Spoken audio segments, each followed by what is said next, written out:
అని చెప్పేసి ముగిస్తాను ప్రియులారా.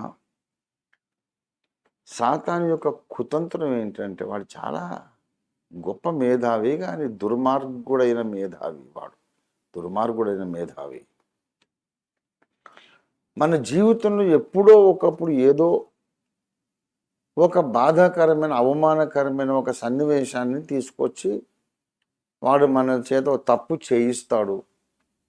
లేకపోతే తప్పు జరగకపోయినా మరి మన పరువు పోతుందేమో అన్నటువంటి పరిస్థితి, వాడు ఏదో ఒకటి, మనం బాధ్యులం కాకపోవచ్చు, ఇంకెవరో బాధ్యులు,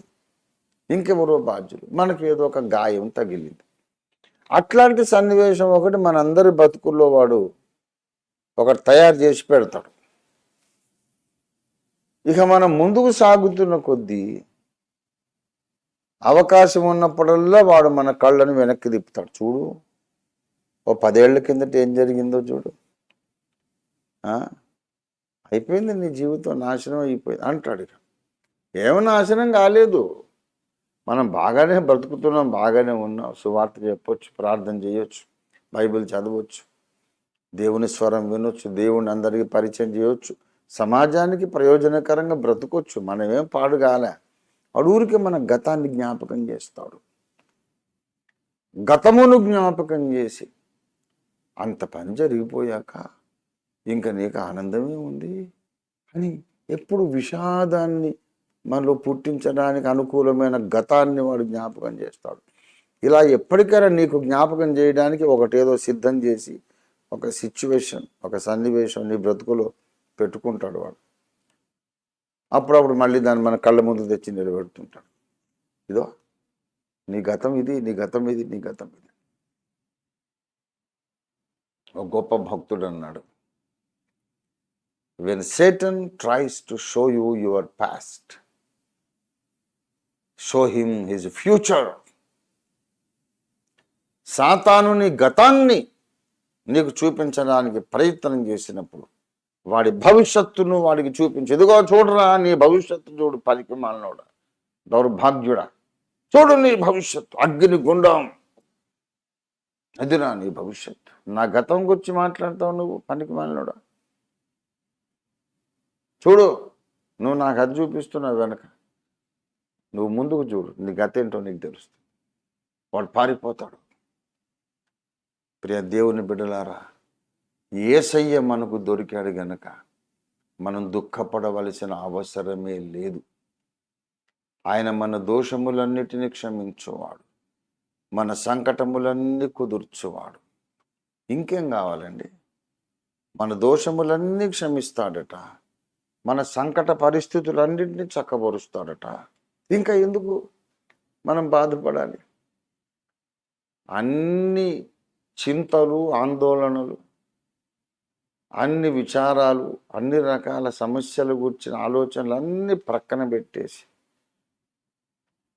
నా దోషములన్నిటినీ క్షమించుటకు సిద్ధ మనస్సు కలిగిన యేసయ్యా, నీలో నేను ఆనందిస్తున్నాను. నా సమస్యలన్నీ పరిష్కరించడానికి శక్తి, సామర్థ్యము, సిద్ధ మనస్సు కూడా కలిగినటువంటి నా పరిష్కర్త నీకు వందనాలు చెల్లిస్తున్నా అని ప్రభులో గుర్తు చేసుకోవాలి. నీకున్నటువంటి మంచి మంచి వాగ్దానాలు గుర్తు చేసుకోవాలి. అది నీ ఎక్సర్సైజ్, అది నువ్వు చేయాల్సిన కసరత్తు. సంతోషంగా ఉండి పాటలు పాడండి అంటే that is something you should do. యెహోవాయందు ఆనందించండి. నువ్వు చేయాల్సిన పని, నువ్వు చేయాల్సిన కసరత్తు. ఎప్పుడైతే ఈ కసరత్తు చేస్తావో నీలో పేరుకుపోయిన చెత్త చెదారము, ఆ బూజు పట్టిపోయినటువంటి బంగళాలాగా ఉన్నటువంటి మనసు అంతా క్లీన్ అయిపోతుంది, శుభ్రం అయిపోతుంది, వెలుగుతో నిండిపోతుంది, ఆనందంతో నిండిపోతుంది నీ మనస్సు. అప్పుడు దేవుడు దిగి వచ్చి నువ్వెక్కడ ఉంటావు అక్కడ నీతో నివాసం ఉంటాడు. ఇది దేవుని వాగ్దానం.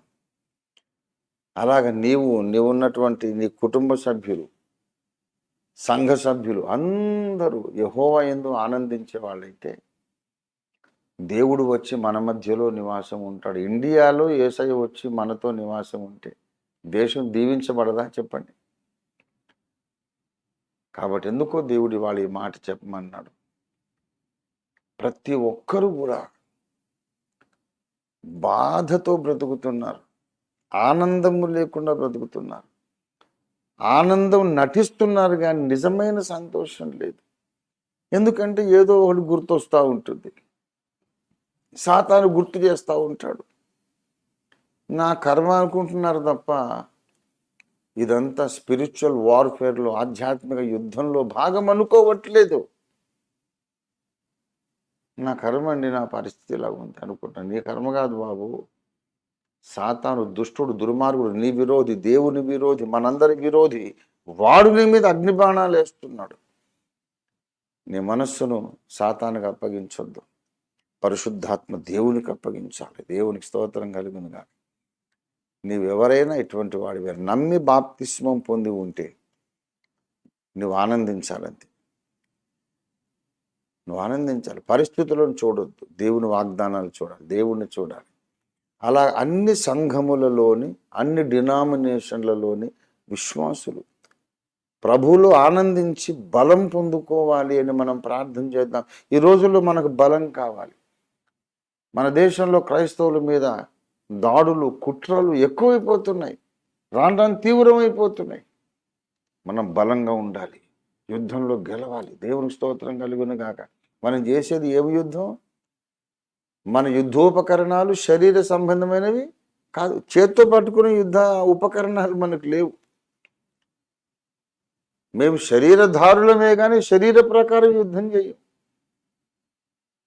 మా యుద్ధోపకరణాలు ఆత్మ సంబంధమైనవి, దేవుని ఎదుట అవి దుర్గములను పడద్రోయగలిగిన శక్తి సంపన్నమైనవి మన యుద్ధోపకరణాలు. కనుక ప్రియులారా, ఈ ఆధ్యాత్మిక మహాపోరాటంలో మనం గెలవాలి. మీరు దుఃఖపడవలసిన అవసరం లేదు.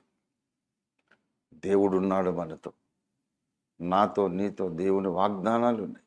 మనం కలిసి బలవంతులమై దేవునిలో ఆనందిస్తూ దేవుని సేవను ముందు కొనసాగిద్దాం. ప్రతి సమస్యను దేవుని ముందు ఎత్తి చెప్పి వెంటనే ఆ పరిష్కారం కొరకు దేవుని స్తుతించాలి. హల్లెలూయా, హల్లెలూయా. ప్రభువా, నాకు ఈ సమస్య ఉందయ్యా, అయితే దీనికి నువ్వు పరిష్కారం తప్పకుండా బైబిల్లో వాగ్దానం చేశావు కనుక నాకున్న అప్పుల బాధను నువ్వు నివారించబోతున్నావు కనుక నీకు స్తోత్రం. నా జీవితంలో ఉండే సమస్యలను నువ్వు పరిష్కరించబోతున్నావు కనుక నీకు స్తోత్రం. నా విరోధుల మీద నాకు జయం ఇవ్వబోతున్నావు కనుక నీకు స్తోత్రం. నువ్వు అప్పగించిన పనులన్నీ నెరవేర్చడానికి నా బలాన్ని, నాకు బలాన్ని, శక్తిని, సామర్థ్యాన్ని నువ్వే ఇవ్వబోతున్నావు కనుక నీకు వందనాలు అని ప్రభువులు ఆనందిస్తూ స్వతంత్రించుకుంటూ మనం ఈ దినం స్తుతి ధూపమే మన ప్రార్థనగా, మన ప్రార్థనే ఒక ఆరాధనగా దేవునికి సమర్పిద్దాం. రండి, దేవుడు ఎదురు చూస్తున్నాడు మన ముఖం చూడడానికి, మన స్వరం వినటానికి. రండి, ప్రార్థన చేద్దాం. వెంటనే మనం ప్రార్థన ప్రారంభించేద్దాం. దేవునికి స్తోత్రం, స్తోత్రం, స్తోత్రం.